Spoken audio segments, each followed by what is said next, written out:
ایک مسلمان دن میں کئی بار وضو کرتا ہے۔ وضو کرنے کا اجر و ثواب کتنا ہے؟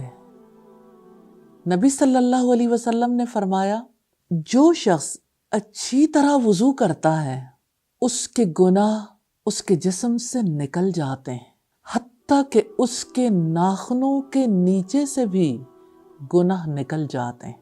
میں جب اس حدیث پر غور کرتی ہوں تو میرا دل دہل جاتا ہے۔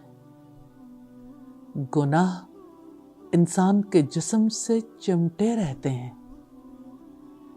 ناخنوں کے نیچے بھی چلے جاتے ہیں، دل پر اثر انداز ہوتے ہیں۔ دو نمازوں کے دوران کتنے گناہوں کی آگ بھڑکا لیتے ہیں۔ گناہوں کی اس آگ کو کیسے بجھائیں؟ کیسے اپنے آپ کو پاک کر لیں؟ وضو کتنی بڑی نعمت ہے۔ رسول اللہ صلی اللہ علیہ وسلم جب وضو کرتے تو بسم اللہ سے آغاز کرتے۔ آپ کا فرمان ہے، اس کا کوئی وضو نہیں جس نے اللہ تعالیٰ کے نام سے آغاز نہ کیا۔ جب آپ وضو کر لیتے تو آپ دعا کرتے۔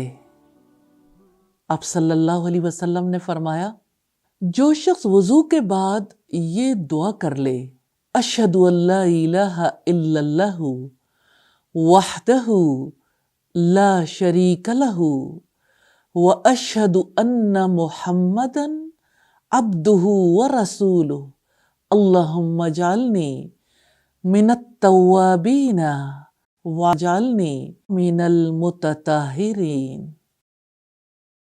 میں گواہی دیتا ہوں اللہ تعالیٰ کے سوا کوئی معبود نہیں، وہ ایک ہے، اس کا کوئی شریک نہیں۔ میں گواہی دیتا ہوں کہ محمد صلی اللہ علیہ وسلم اللہ تعالیٰ کے بندے اور اس کے رسول ہیں۔ اے اللہ، مجھے توبہ کرنے والوں میں اور پاکیزگی اختیار کرنے والوں میں شامل فرما دے۔